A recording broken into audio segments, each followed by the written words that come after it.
मी येतोय. कोण मी? अरे कमाल आहे, मी तुमचा आवडता लाडका बाप्पा. थांबा थांबा, लगेच नमस्कार वगैरे नका करू. मला काही सांगायचंय. ते पटलं तसं तुम्ही केलं तर मग करा नमस्कार.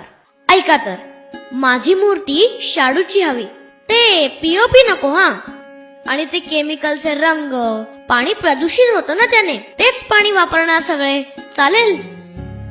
नाही ना?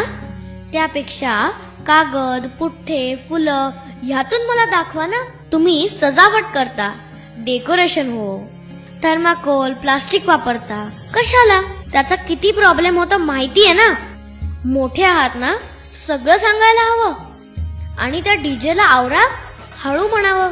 तो आवाज केवढा मोठा. आता माझे एवढे मोठे कान तरी कानठळ्या बसतात. बरं, कानात बोटही घालता येत नाही. पण बाकीच्यांचं काय? बिचारे काही बोलत नाही हो. आणि माझी आणि तुमची काळजी घेणारे पोलीस काका, त्यांना सहकार्य करा. बिचारे रात्रंदिवस राबतात.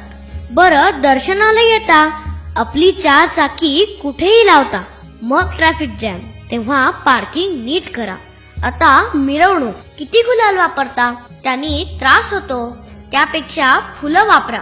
व्यसन करता, वाटेल तसं वाईट नाचत राहता, टिंगलटवाळी करता. उघड्या डोळ्यांनी पाहावं लागतं. भक्त आहात ना तुम्ही माझे. आणि विसर्जन निर्माल्यासाठी तो कलशच ना, तो वापरा. मला तिथल्या कार्यकर्त्यांकडे सोपवा. गोदामाई सोबत पाठवू नका.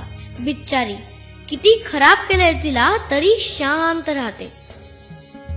आता कळलं, हट्ट काही फार नाहीयेत. भक्त आहात तर शिस्त पाळा आणि शक्ती चांगल्या कामासाठी वापरा. पार्वती आई म्हणाली, अरे आता लोक ऐकतील.